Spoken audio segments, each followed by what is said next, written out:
Jack and the Beanstalk and the French Fries by Mark Teague.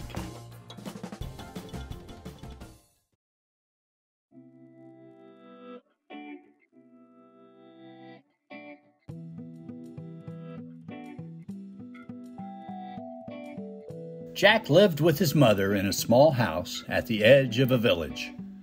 They were very poor. They were so poor that when their cow stopped giving milk, Jack's mother feared that they would starve. "Quickly, son," she said, "take the cow to market and sell her for as much as you can. Everything depends on it." Jack headed off with the cow in tow.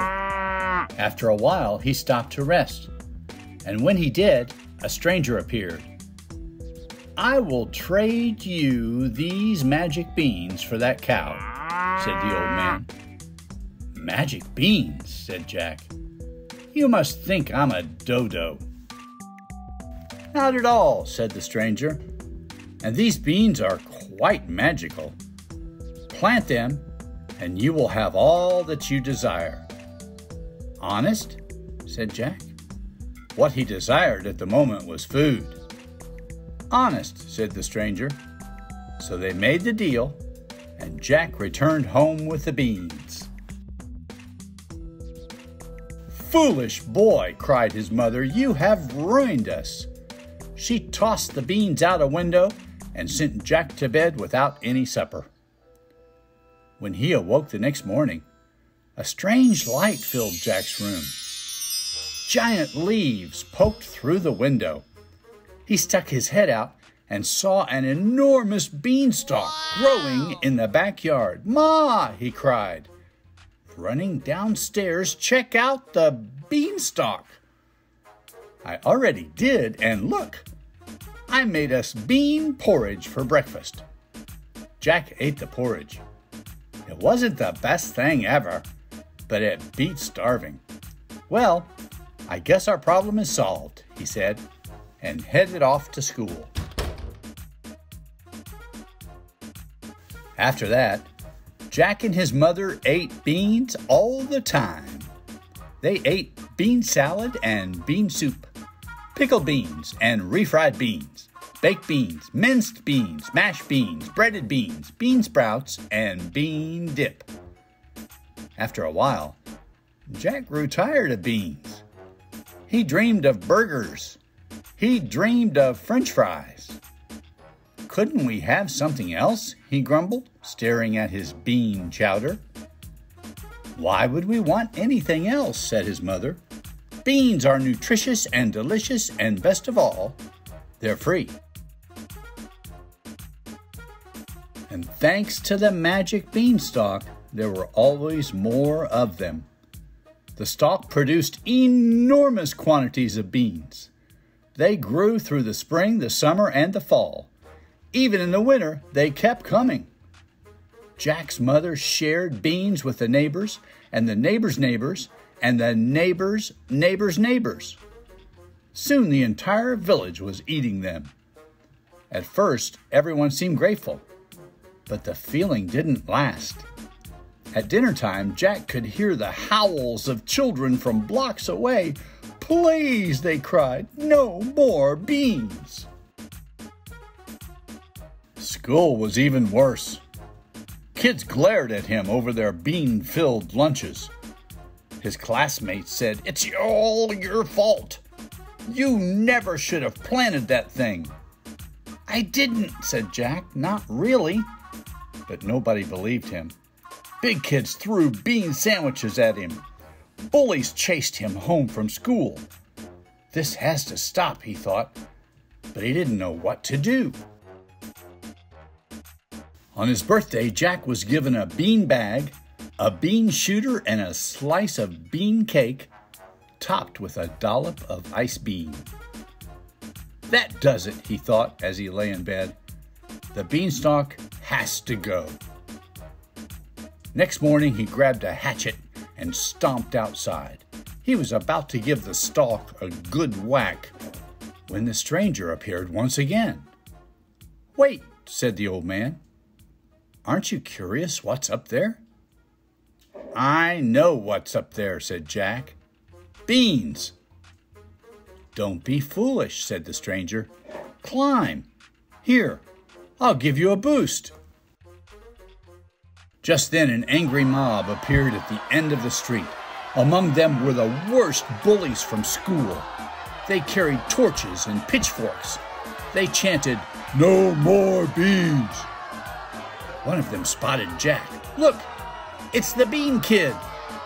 "Okay," said Jack, "I'll climb." He gave his hatchet to the stranger and scrambled up the beanstalk. Up and up he went, until the village looked small below him. Jack wasn't crazy about heights, but bullies were worse. He kept climbing. The beanstalk disappeared into a cloud. He realized he was hungry for anything other than beans, but there was nothing to eat and no way to go but up. Finally, the beanstalk arrived at the top of a cliff. From there, a path wandered off into the distance. Jack followed the path until he came to the front door of a huge castle. Hunger made him bold. There must be food in here, he thought, as he slipped inside. Jack wandered gloomy hallways until he came to an immense kitchen. A giant woman stood at a wooden table. She was canning beans. "Ugh," said Jack.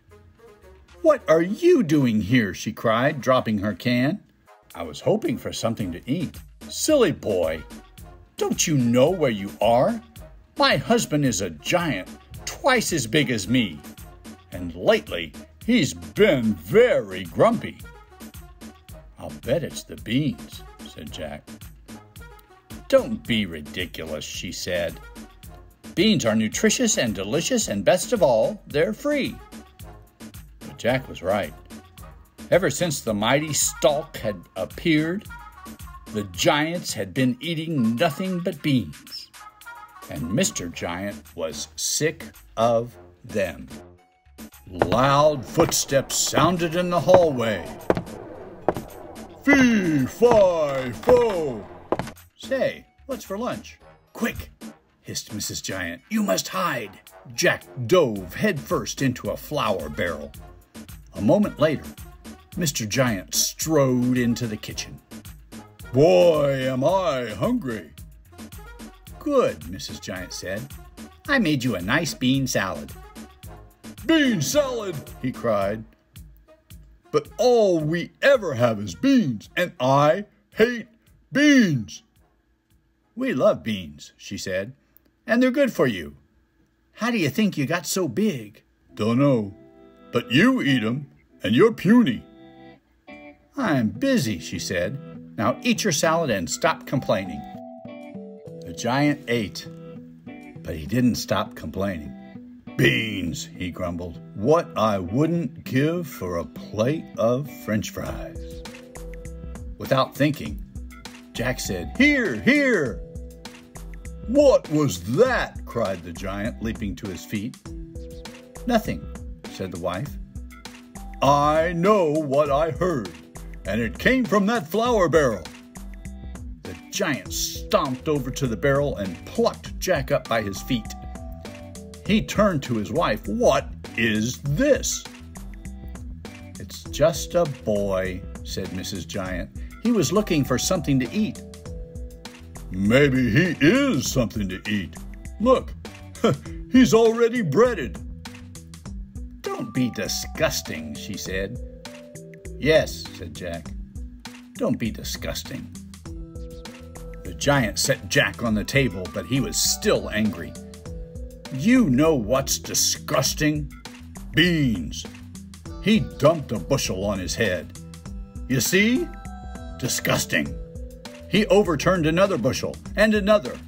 He picked up great handfuls of beans and tossed them in the air.